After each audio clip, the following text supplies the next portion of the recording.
Bonjour et bienvenue à cette vidéo qui porte aujourd'hui sur les copies de sauvegarde de Budget Express. Donc les copies de votre base de données, les copies de votre budget, comment on les fait, pourquoi on les fait et comment récupérer ces données en cas de problème. À la fin de cette vidéo, pour ceux que ça intéresse, le sujet sera comment travailler sur plus d'un ordinateur ou d'un Mac avec le même budget. Donc, vous resterez jusqu'à la fin si ce sujet vous intéresse. Maintenant, parlons comment effectuer une copie de la base de données de Budget Express. Mais avant de vous expliquer comment effectuer une copie de la base de données et des différents budgets, je vais vous expliquer la structure des données du logiciel. Avec une image, quelquefois, ça aide de bien comprendre comment et pourquoi je vous montre certaines fonctions du logiciel. Ce dessin représente la structure du logiciel. Je voulais vous le montrer pour que vous compreniez bien la distinction entre la base de données et les différents budgets à l'intérieur de ceux-ci. Lorsque l'on crée un budget dans Budget Express, évidemment, le budget est créé à l'intérieur d'une base de données. Vous savez que vous êtes en mesure de créer plusieurs budgets dans la même base de données. Donc, c'est pour ça qu'on va voir tout à l'heure comment faire une copie de la base de données et comment effectuer une copie des budgets. C'est différent parce que c'est deux structures différentes. Donc, un budget fait partie d'une base de données, mais l'inverse n'est pas vrai parce que la base de données contient plusieurs budgets. Et ainsi que la configuration. Je fais une parenthèse ici pour que vous compreniez bien que lorsque l'on fait une modification au niveau de la configuration de Budget Express, celle-ci est modifiée ou ajoutée directement dans la base de données. C'est pourquoi lorsque l'on crée un profil, on voit le même profil à l'intérieur de la base de données et non directement dans un budget.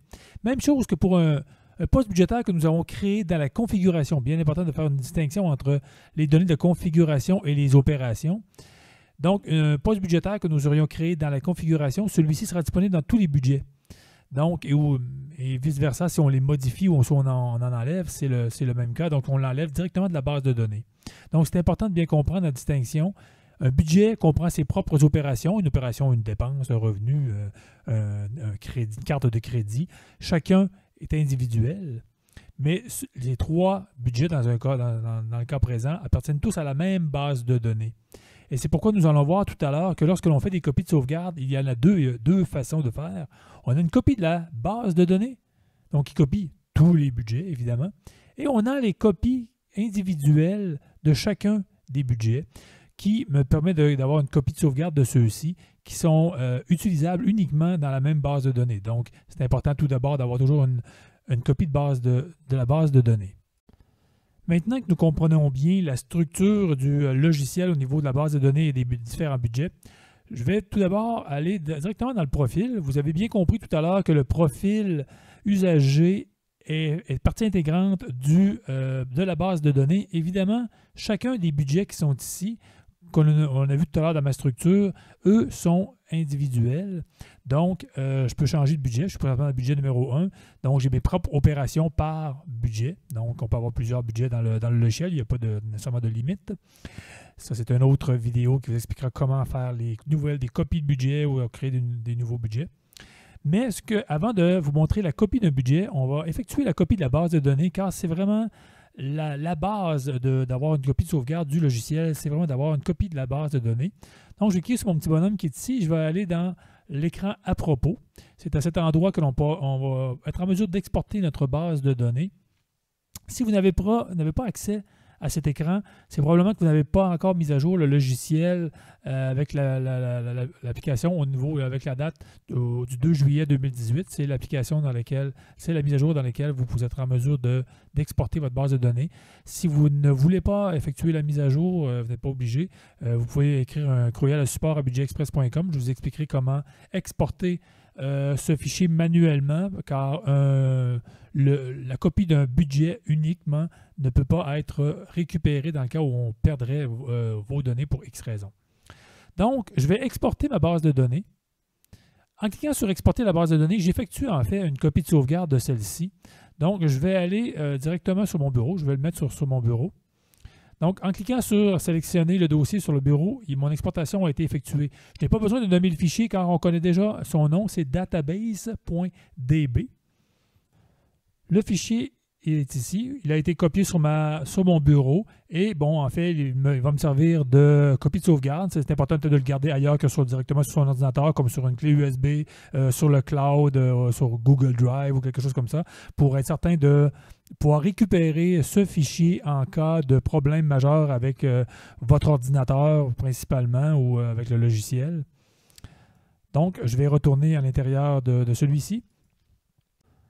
Maintenant, allons effectuer une copie de notre budget. Pourquoi je ferais une copie de mon budget si j'ai déjà une copie de la base de données? C'est une excellente question que je me fais poser quelques fois. Eh bien, effectivement, si vous avez uniquement un budget, que vous effectuez la copie du budget ou de la base de données, ça revient pas mal au même, sauf que, évidemment, la base de données est beaucoup plus importante car elle comprend toutes les coordonnées de configuration, comme je vous ai expliqué. Donc, une copie de la base de données est bien suffisante. Cependant, une copie d'un budget est très utile lorsqu'on travaille avec plusieurs budgets ou lorsqu'on veut effectuer des tests dans un budget ou qu'on veut revenir en arrière dans celui-ci. C'est beaucoup plus simple de restaurer un budget en tant que tel que de restaurer toute la base de données. Donc, c'est une des raisons pour lesquelles on effectue des copies de sauvegarde de notre base de données. Donc, allons-y directement dans un budget. Je vais ouvrir le budget numéro 1. Les deux boutons qui sont ici me permettent d'effectuer ma copie de sauvegarde et la restauration plus tard de mon budget si nécessaire. Donc, quand je clique sur le bouton de sauvegarde du budget, il va me demander d'inscrire le nom. Donc, je vais utiliser le même nom que le nom du budget pour le retrouver facilement. Donc, budget numéro 1. Et je le sauvegarde sur ma clé USB. Donc, par défaut, en enregistrant, le fichier se nomme maintenant budget1.bud.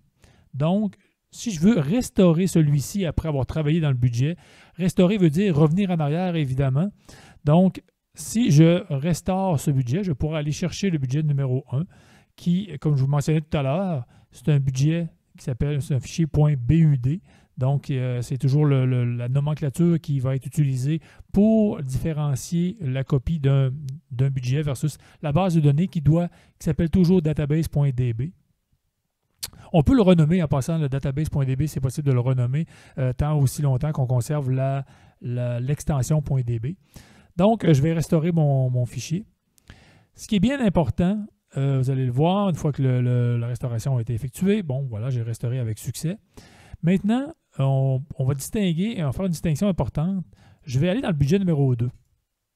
Et je vais essayer de restaurer le budget numéro 1 dans le budget numéro 2, juste pour vous montrer que ce n'est pas possible. Le budget du fichier à restaurer ne correspond pas au budget sélectionné. Donc, vous avez bien compris que là, quand on veut restaurer un budget, on doit être dans celui-ci pour être en mesure de le faire, ce qui est tout à fait logique. Donc, voilà. Donc, c'est la distinction entre la copie de notre base de données et la copie de notre fichier de budget. Si je reviens à mon dessin de tout à l'heure, vous avez vu qu'on a fait en premier la copie de la base de données, qui est l'export ici du fichier. Je ne vous ai pas montré l'import, mais bon, je vais vous le montrer dans quelques minutes. Et on a effectué par la suite les trois budgets que j'avais. J'ai fait une copie de mon budget 1, qui est le budget 1.bud, que j'ai créé, qui comprend évidemment les opérations de celui-ci. Donc, c'est la distinction entre la base de données et le fichier d'un budget particulier.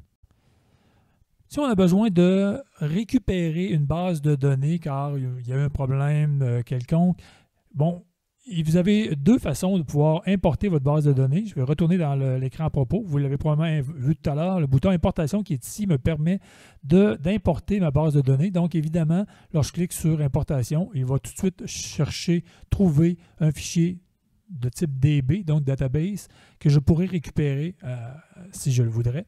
Cependant, il y a une autre méthode. Ce serait, par exemple, s'il y a eu un crash de votre ordinateur complètement, vous avez dû réinstaller Budget Express. Comment récupérer la base de données? Bon, tout d'abord, vous aviez effectué l'exportation. C'est très, très, très important. Mais vous pouvez aussi, en ouvrant le logiciel, vous serez en mesure d'importer votre base de données. Laissez-moi une seconde, je vais créer un nouveau budget pour vous montrer à quel endroit on va être en mesure de voir comment importer le budget. Donc, vous connaissez l'assistant de création. Donc, quand on commence un nouveau budget, que ce soit au tout début, quand on n'a aucun budget, ou lorsque on est en mode ajouter un budget, il est maintenant possible d'importer le fichier de database.db. Donc, c'est très utile dans le cas où j'aurais justement eu un problème, un crash de l'ordinateur, j'ai dû réinstaller le logiciel, je veux récupérer mon fichier de données que j'avais sauvegardé sur le cloud ou une clé USB.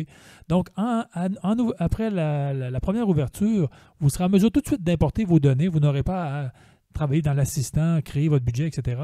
Le système importera votre base de données et vous reviendrez où vous étiez au moment de faire votre copie de sauvegarde, évidemment. Un avant-dernier point, avant de passer à le travail sur plusieurs ordinateurs, vous remarquerez aussi que je parle toujours du fichier database.db. Bon, c'est toujours le fichier très important. Celui-ci est toujours créé par défaut à chaque fois qu'on travaille dans le logiciel et les données sont enregistrées dans le répertoire. Ici, évidemment, Régent Campeau, c'est mon nom, c'est votre nom à vous, le nom de l'usager de l'ordinateur. Et ensuite, c'est toujours le même répertoire qui est ici.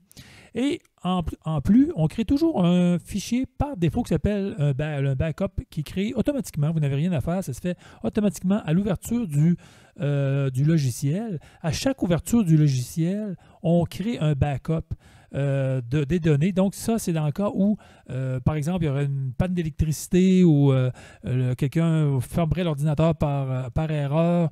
Bien, à ce moment-là, c'est possible de récupérer le fichier qui était déjà en backup ici, qui a été créé à l'ouverture du logiciel. Donc, c'est bien important de comprendre que c'est créé à l'ouverture du logiciel. Donc, si vous avez rentré des données et que vous avez fermé l'ordinateur et que ça a créé un problème avec le fichier de données, bien, vous reviendrez au moment où vous avez créé, vous avez ouvert le logiciel la dernière fois, ce qui est quand même une bonne chose. Quand on perd des données, c'est toujours très épeurant. Donc, ça, c'est fait par défaut. Donc, ces données sont toujours dans ce répertoire. Donc, je voulais vous le montrer, ça aussi. Pour finir, je voulais vous parler pour ceux qui travaillent sur plusieurs ordinateurs. Je reviens toujours à mon petit dessin.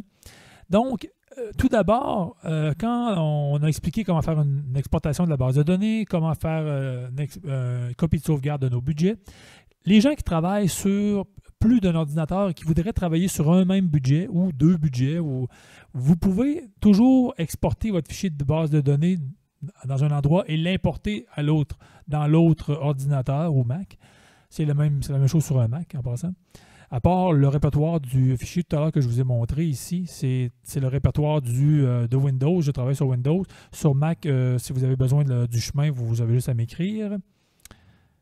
Donc, je reviens à mon dessin.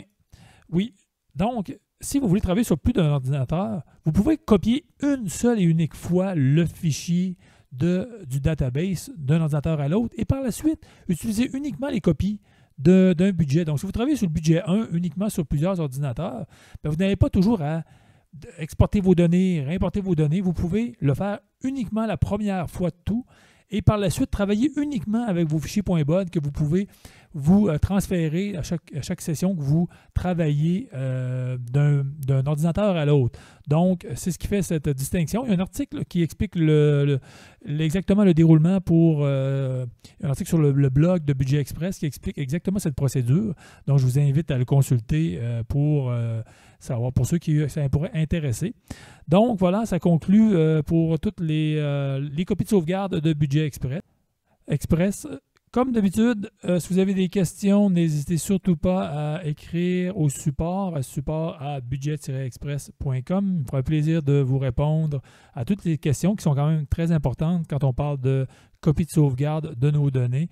Donc, n'hésitez surtout pas si vous avez des questions, si ce n'est pas clair ou vous avez besoin d'aide supplémentaire suite à cette vidéo. Merci de votre attention.